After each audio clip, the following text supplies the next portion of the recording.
Hello, welcome to this cosmic home where I talk through tools and strategies and mindsets that help you bring more harmony and happiness into your home so your family can walk into the world with the foundation of unconditional love. I'm your host, Isabel Jones.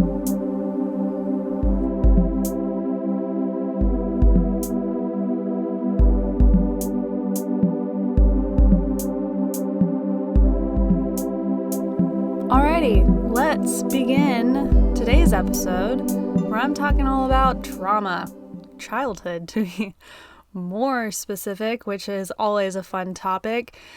And I feel like it's at the forefront of everyone's mind. It's something that a lot of people talk about. It is an entire practice in and of itself. It's a whole thing. So I'm excited to give my 2 cents on it because I think it's important. I think it's an important topic. I think it's something that we all have, and I think it's something where there's a lot of different ideas and different ways in, processing it and forgiving it and working through it. And so I'll go ahead and share my process because that's something that honestly, it haunted my entire life up until I was about now years old. Whatever that meme is, I was today years old when I realized I finally escaped the living within the trauma rather than living beyond the trauma, and I am about to turn 28, so it's slow for some, fast for others, but either way, that's where I'm at. So I didn't really have parents that were horrible. I don't think they were horrible at all, especially when you start comparing what I could have gone through, especially comparing some of the situations that they had to go through. And, it's not a comparison game, but in hindsight, I do want to honor the people that have to deal with the capital T trauma and say while all trauma is helpful, I don't know, I'm going on a tangent. You guys get it. I don't want to just sit here and say, oh, my childhood was awful and traumatic, but as most of us experience, there were some things that I needed that I didn't get. And it was a process of trying to learn how to give them to myself. So at this point, I actually fully believe that I have forgiven my parents for what they could not do. And I forgive them for they know not what they do. I've gotten to that point. And I can look at the scope of trauma and the scope of wounds and the scope of the situations that we've all been through, and I can say I'm on the other side, and I believe that I'm now at the stage where I can actually prevent the passing on of that trauma to my kids. And I think that that's especially when you're a parent and you sometimes get into these moments where you're watching yourself traumatize your kids, and you're like, how do I stop this? I can see what I'm doing. I can see the effects that I have. And at this point, I'm in cleanup mode, especially with my oldest. I'm in how do I clean up the mess that I made because of the wounds that were not healed? And the thing is I fully believe, unless you're a superhuman, you can heal as much trauma as you want. But when you have kids that are in the house that you are in charge of, it comes out in a completely different way that I don't think that you can experience without the practice of raising children. I really believe that. I think that there's some trauma that you can't face until you're in a long-term committed relationship. I think there's some trauma you can't face until you are parenting children because that's just, it brings it out, and it brings it out in a way that you never could have guessed, unless maybe hypnotherapy or something. I don't know, but it just brings it out. So that's really my process, and that's really what brought me to even knowing what childhood wounds and childhood trauma really is. And, and I am of the belief, not everyone believes this, but I am of the belief that like 90% of who we are is nurture. Like, yes, we have, our astrological charts. We have, all of these different types. Like, we have our DNA makeup. We have, our natural responses. But, those natural, what are we responding to? And then what in our environment is like bringing out different aspects of ourselves. Like you can have your Mars and Aries and be a super aggressive person. And if you're raised with people that make you feel unsafe, which most of us are because parents are really not perfect. So if you're raised with someone that makes you feel unsafe, that aggression is going to come out inappropriately. It's not going to be used to help you achieve. You're going to manifest it in a very inappropriate, really ineffective way. But whereas opposed to having parents that make you feel safe, being in an environment that really caters to those needs, you are going to learn how to use that aggression appropriately. You're going to learn how to use that to gain what you need and what you want in life. You're not going to use it to burn bridges. You're going to use it to build bridges with your sheer just force of energy, So that's kind of where, yes, you have your natural way. Like some kids will fight back with their parents. Some kids just run and hide from them. And I think that's your natural response. But what you learn to hide from, how often you learn to hide, how closed off you make yourself, or how much you fight, I think that's all based on the nurture. So, and honestly, I think that we are really far away from a day where there's a human being on this earth that does not have trauma to face. I mean, I just think that we are not quite there yet. I think we're getting there. The fact that trauma and childhood trauma is such a popular topic, I think that shows us that we are getting to a point as a race, as a human race, we are getting to the point where we can begin to no longer pass down trauma. But I mean, you've got to think like, for centuries, millennia, I just don't think that this has been an idea. I don't think this has been a topic. I don't think this has been the priority. The priority has pretty much been survival up until maybe the Industrial Revolution. And then it became like, okay, so now we have all of our basic survival needs. Now we need to start, it's like Maslow's hierarchy of needs. It's like once you've got the security of like home, food, safety, then you go into, didn't know I was going to be talking about it, but I think it's like the next one is like belonging. I know at some point in that, you need to feel like you belong. You need to feel like you are a part of a community, of like a tribe of people before you can start getting to that self-actualization. And that's really, once you become self-actualized, that's like the top of the pyramid for the Maslow's hierarchy. I think that the next one is like self-awareness, but you can't become self-aware until you have that like sense of belonging or, all that good stuff. So look it up if you don't know about it. Anyway, so now I got to find my train of thought. So I think that as a society, we're all kind of, individuals can push us a little bit further, but collectively, Industrial Revolution, we have houses, we have access to food, like the majority of the Western world. I know this isn't like across the board. There's, we're all going at our own flow. But from where I'm sitting, if you're listening to this podcast, I'm going to go ahead and guess that you have a house that you can live in and you have some kind of electronic device. You have food mostly readily available to you, and you are living in like the first world, like the general.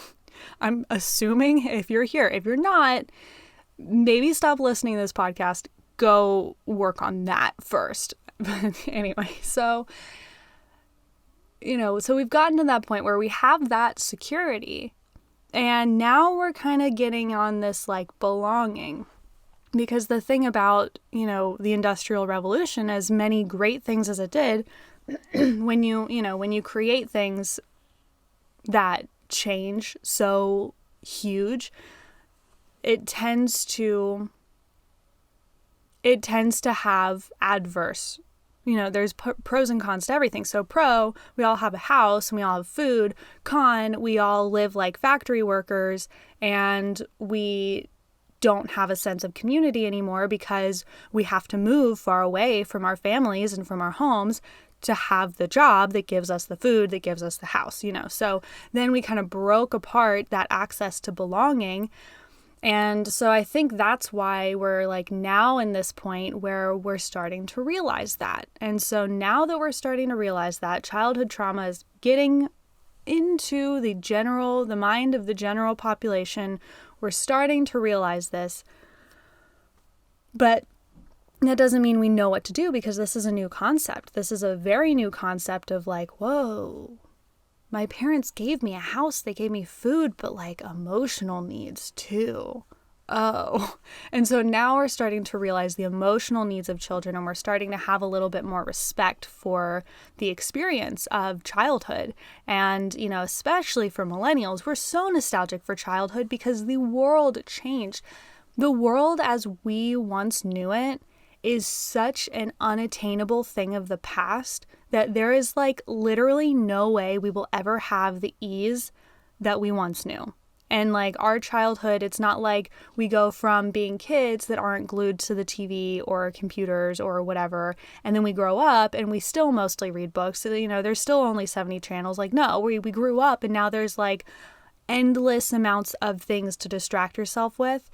So there is that bit of nostalgia for childhood. So I think that really made us aware, like, oh, childhood matters. And now there's all these studies coming out where once it was just kind of assumed the steps of childhood development. Now it's actually known to be true. We understand how brains develop. I mean, seriously, the fact that anyone, if you are a person whose parent treated you as an actual real adult and held you to adult standards before the age of 28, you were not raised properly because your brain wasn't even fully developed. If you had parents that pushed you to take out like $1 million of debt at 18, you still had 10 years of developing your long-term understanding and function, like long-term decision making. You were not in a place to make that choice. So just because they didn't know doesn't mean it's okay. I mean, it's like, oh, sorry, officer, I didn't see that guy standing in the road. I didn't mean to run him over. Well, you still did.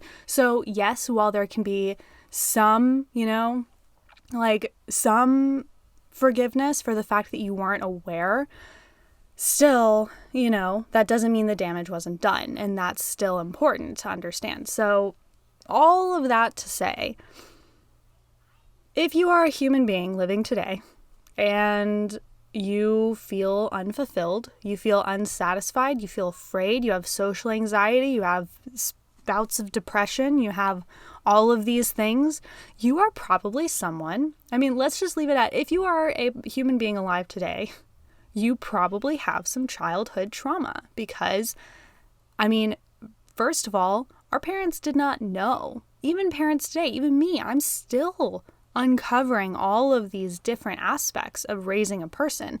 And I'm one of the rare ones, it's not like I'm rare. It's like, no, like not a lot of parents that I talk to actually consider the development of a child's brain. They don't actually consider the feelings of their child. They don't actually consider that their child is not theirs. Like, they got into this world by themselves. Like, yes, I may have pushed them out, but like, for all intents and purposes, they were alone. And yeah, they had like my heartbeat too, and the sound of my voice in the womb, but like, and then they're going to die alone. I'm not going to be here for that. So it's like, I keep losing my train of thought. Just the point is, they're not mine. I can't walk with them for eternity because I am simply the gateway that got them here. That's all I am. I'm just the door that they used to get onto this earth, to have this experience. And now I am the guide to help them make the most of that experience, So that's really all it is. That my kids, their souls are not mine. They don't belong to me. And for all I know, their souls are older than mine. For all I know, they birthed me last time. I don't know. I mean, I don't know about reincarnation, but we don't know. So, led to the point. Now, I'm sure I've said to the point a billion times, but just kind of getting back on track. Again, if you are a human being that is suffering from your childhood experience, there's a few ways that you can really, I think there's just a few mindsets that haven't necessarily been spoken a lot. There's just a few mindsets that I don't really hear a lot of people talking about. I hear people talking about, spirituality, you just got to have some mantras and love yourself and it's okay.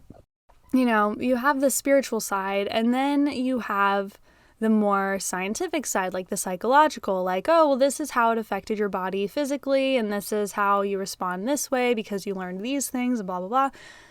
There's a lot of that, but then what about just like the baseline truth of it? What about like just the fundamentals of having trauma? First of all, there's a lot of people that will say like, it wasn't that big of a deal, or I'm fine, or, they did their best. And that's all stuff that you can say after. But you can't start saying that it's fine and that you turned out fine and that it's okay before you've done the work to get through it, or even taking responsibility for their actions. You can't say, I was this kind of kid and I was this way. Like after, sure. Like now I can say, yes, I had a hand in the way my parents responded to me. I didn't know what I was doing. I was doing the best that I knew how to ask for what I needed. That's like a quote that I don't remember where I heard it from, but like just completely, it's just profound. It's like when you're a child screaming and throwing a tantrum, that's the only way you know how to ask for what you need. Now, our parents, I can say as a parent, like that's really freaking hard to deal with, is a screaming toddler or a screaming child or a teenager who's acting out. That's very difficult to deal with. But I have to understand from my higher perspective, this is the only way they know how to communicate those needs right now. And then how can I teach them? That's the appropriate response as an adult to a child. How can I teach you to communicate your needs in a way that actually works? Like when my kids are like, get me water. And they just say it like that. First of all, I have to check myself and say, I talk to them like that all the time. Clean your room. Go get that thing. Go do that thing. So first of all, I'm doing that to them. So why should I expect them to respect me if I'm not sharing that same respect to them? But also, I can take that moment and instead of saying, no, go to your room until you decide to respect me more, instead of doing that and making them feel alienated and making them feel bad and making them feel like they've done something wrong when all they're doing is mimicking me, instead of that, I can say, okay, I see that you want some water. Is there a way that you can ask me that sounds a little bit more kind?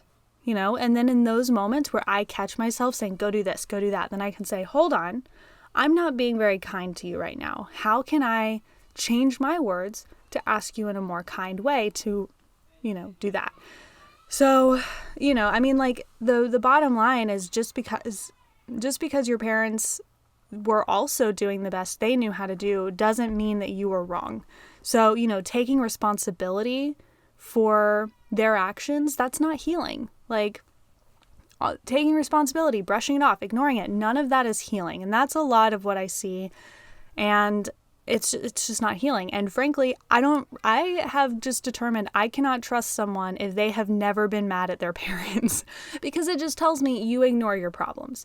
If you can't say one thing wrong with what your parents have done, or you make excuses for them and you haven't gone through that healing, and you can't say, well, yeah, I was really mad at them and then I overcame it. If you can't say I was really mad at them, I have been mad at them, I have seen what they've done wrong, it is very hard for me to trust you because the fact of the matter is, if you have not gone through, not around, not over, not, under, whatever, if you have not gone through the blame and resentment phase, I just don't know if you've actually healed.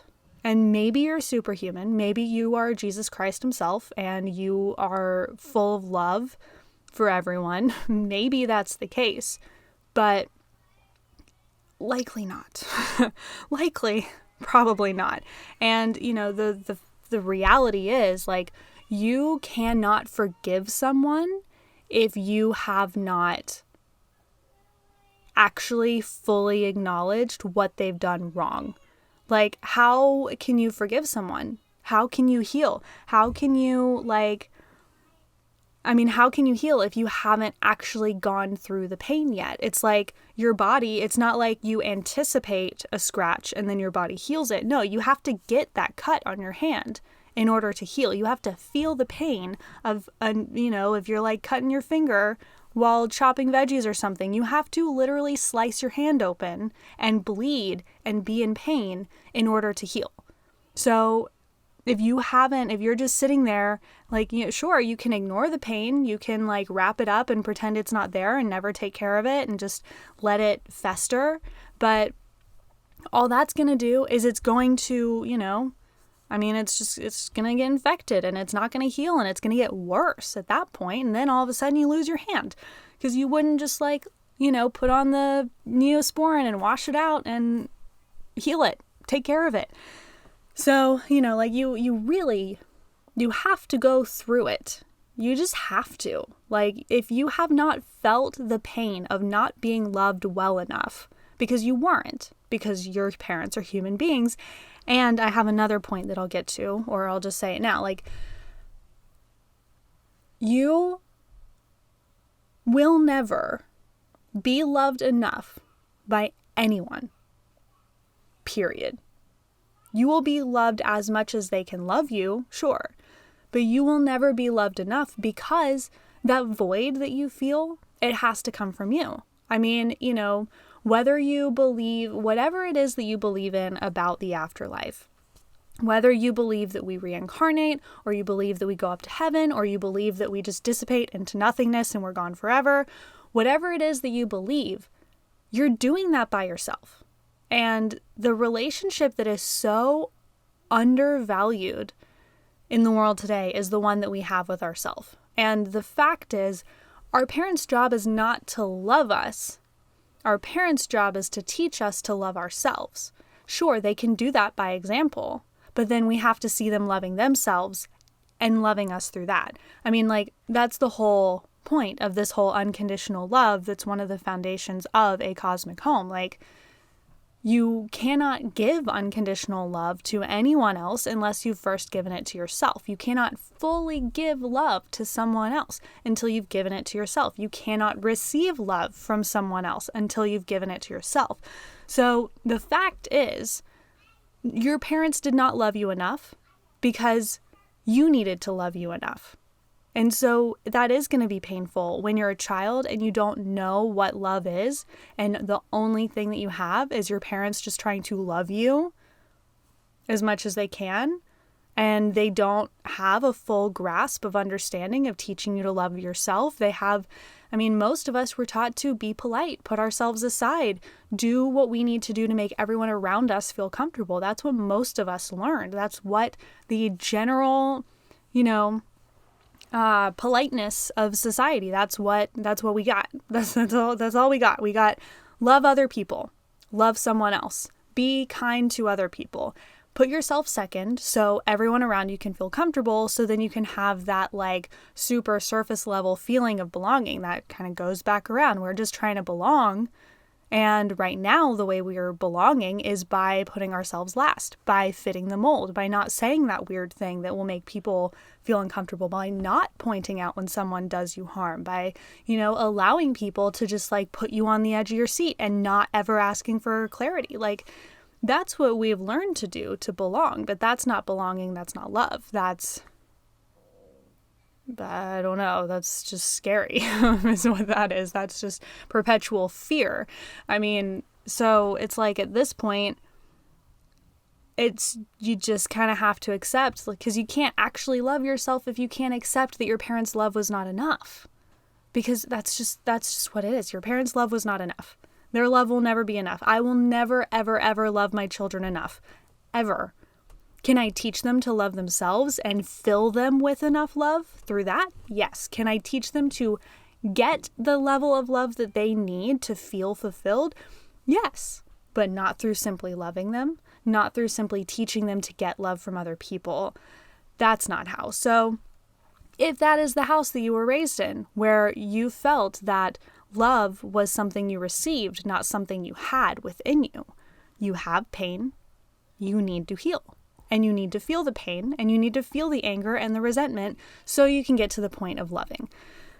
I know it sounds backwards. And, and that's really the root of it all, is just, did you get enough love? Did you not get enough love? Period. Were you loved as who you are? Was the love conditional? What was the love situation in your house? Were you shown how to love yourself? Were you simply just told to get love from other people? And, that's really the first place to start. And then, ways that I do that is I look at, how do I love my husband? How do I love my kids? How do I give them love? How is my love conditioned by their actions? Do I ever treat them outside of love? And if all of those things are adding up to, I'm not loving well enough, I'm not being unconditional with my love, that means you have some healing to do. That means you have some loving to do for yourself. And that's really what it is. And you need to, basically, the pain, once you acknowledge it, becomes replaced by love. And love takes the place of it. And that's how your skin puts itself back together, because your skin loves you and it doesn't want you to hurt. So it heals itself, whatever. So that's really the root of it all, is just getting to that place of unconditional love for yourself, so you can then give unconditional love to your kids, so you can let your kids see you unconditionally loving yourself, experience what unconditional love feels like, and then give themselves the remainder of the love that they ultimately will need to feel that fulfillment, to feel like they belong. Because the fact is, I could have no friends, and if I love myself unconditionally, I belong. That's just how it works. You belong when you have love. That's how it works.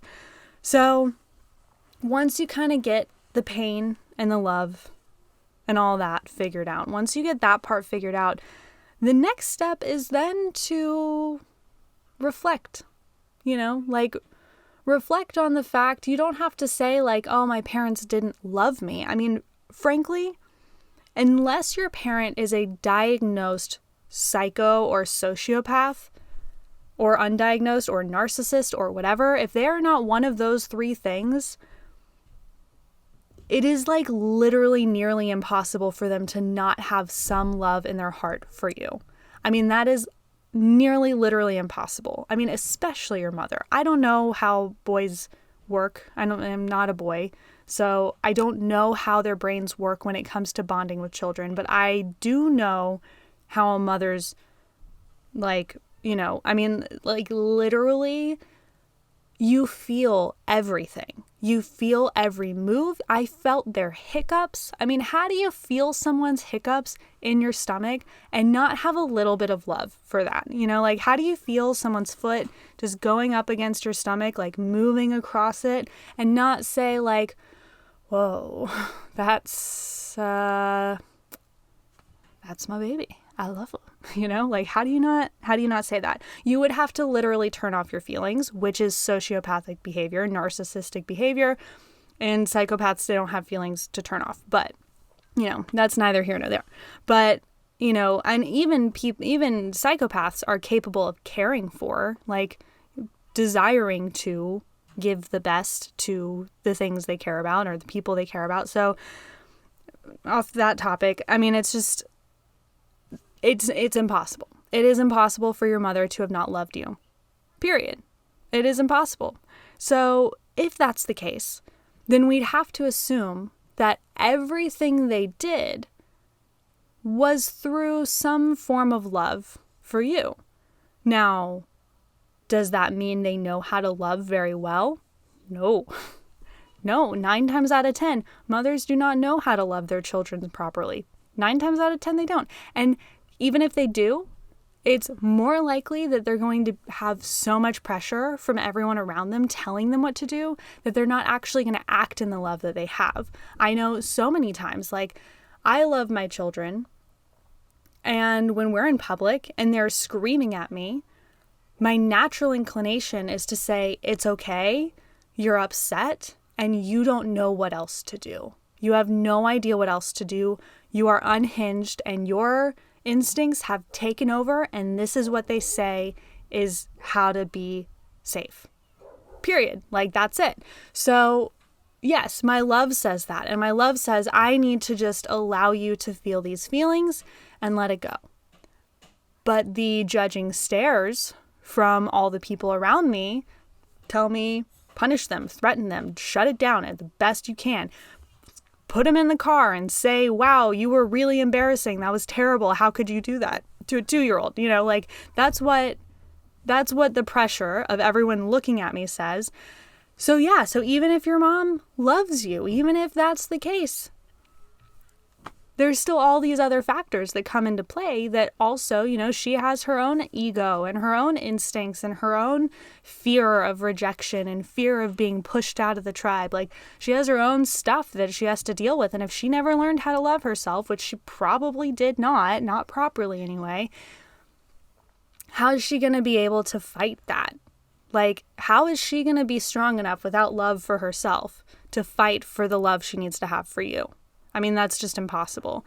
Again, these are not like excuses. This is just once you've felt the pain, this is a way to actually understand it and to like have a rational understanding of what's happening. Because to just say, oh, my mom doesn't like me, my mom doesn't love me, that's a cop-out. That's just a cop-out, because that's almost easier to accept than my mom loves me, she's feeling pain. Like, why would you ever want to have compassion for someone that's hurting you? But that's that unconditional love. That's how you have to do it, you know? So yes, your parents probably hurt you, and it could have been horrifically. I mean, like, you even have to think like a mom that abandons her kid. If your mom just straight up abandoned you, which, you know, that's in my lineage, there's tons of that. But I still have to say, even though I would love to just hate every mother in my lineage that passed on that trauma by abandoning their kid, like, I would love to hate them, but I can't, because I have to think they thought so little of themselves.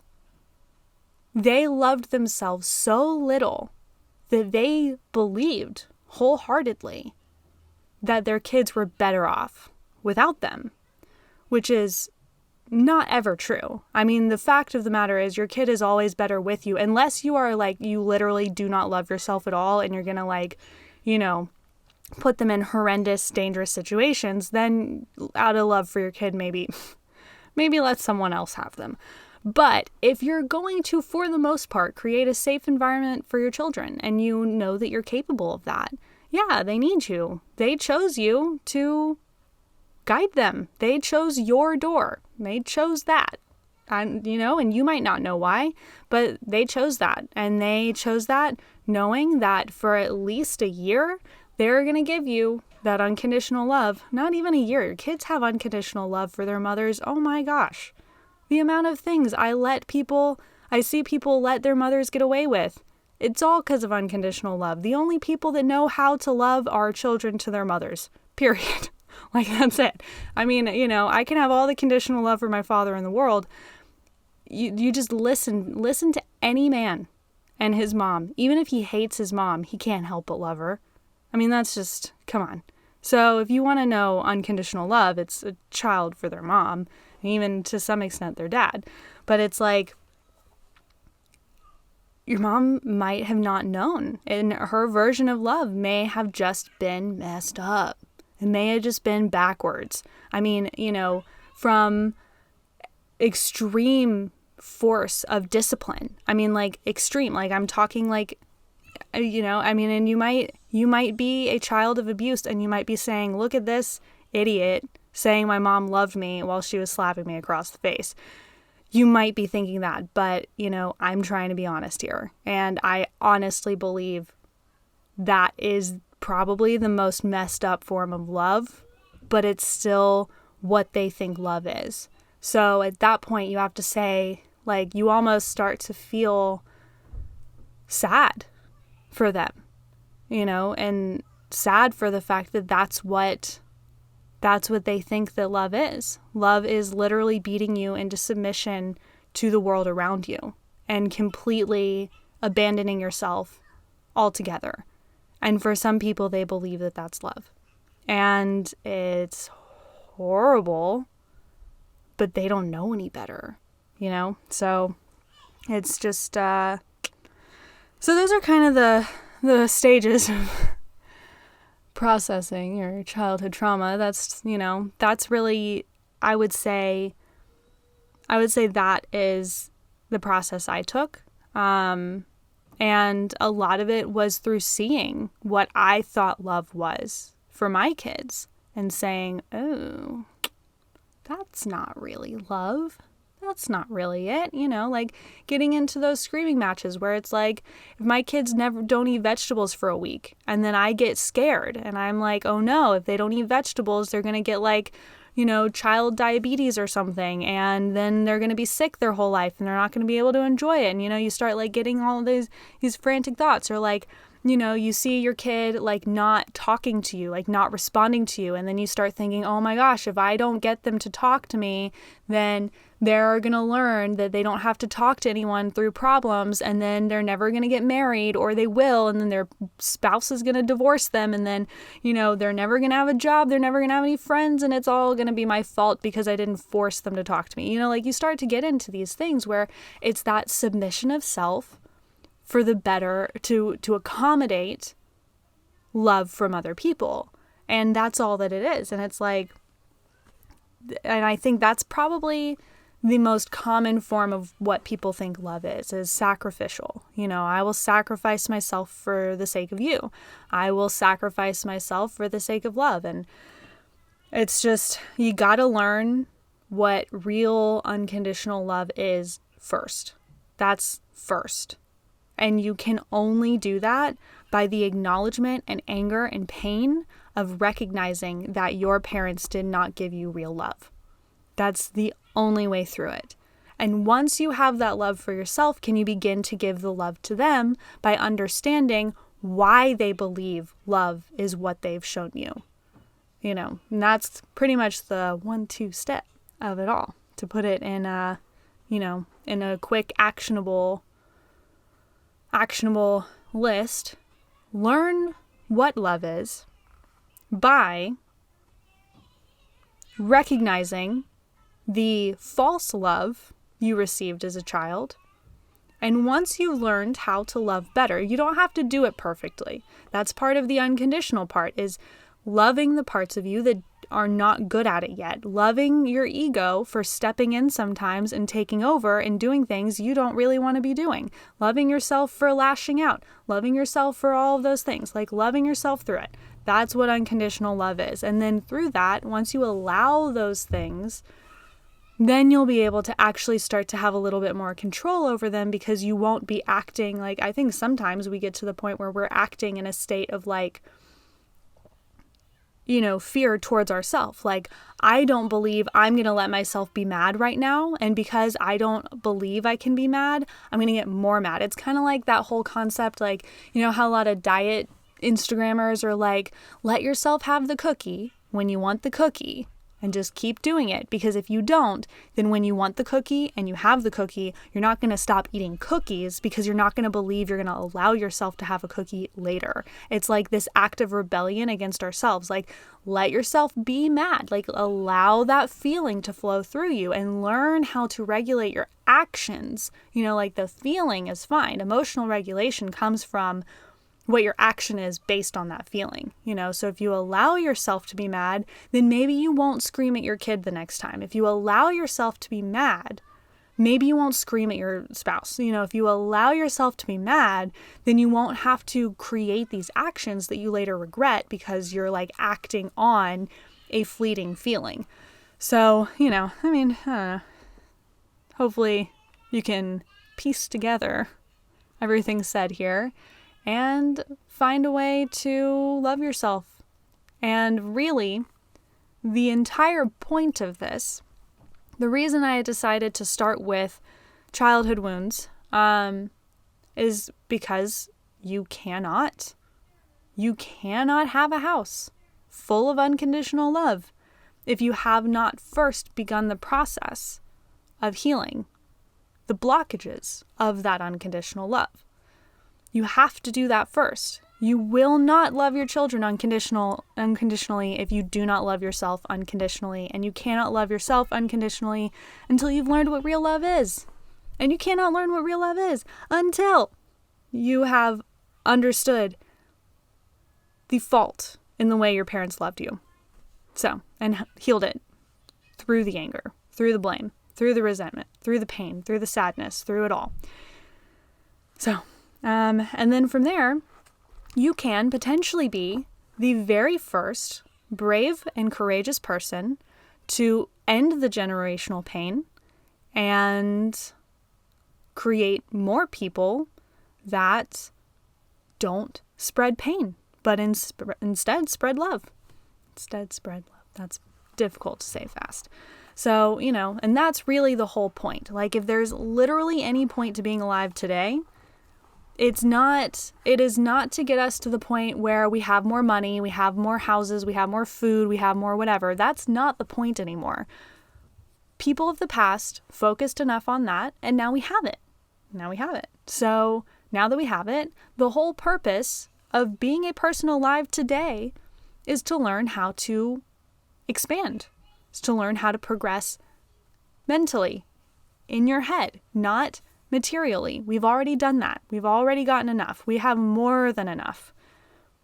Now we need to have more than enough safety emotionally. We need to have more than enough unconditional love to everyone around us. That's the next step. So you're here for a reason, and that reason is to love better. So heal your wounds, love your family better, love your friends better, love the random person on the street better, love that person that held you up at the light better. Instead of getting mad at them, say, let me send you some love because that was probably really embarrassing and you probably feel bad that you didn't see the light change. Love the person that cut you off better. Say, man, it's probably really embarrassing that you didn't see me. Or you're probably so scared. I don't know. Traffic is like the best place to practice unconditional love because it's the hardest place to because you can't see the people, It's like being able to bash someone on the internet, only you don't have the paper trail of the mean comment. It feels so good to the ego to be able to say, I'm better than you. I would have seen that light. But instead you can say, I've been you before. I know how it feels. And I love you through it. Anyway, so that's all. If you enjoyed this episode, please consider following on the platform where you like to listen to podcasts. If you use Apple Podcast, feel free to leave a review. And as always, you can reach me at This Cosmic Home on Instagram. I love answering questions and hearing all about your experiences in my messages. So, there you go. Have a good one.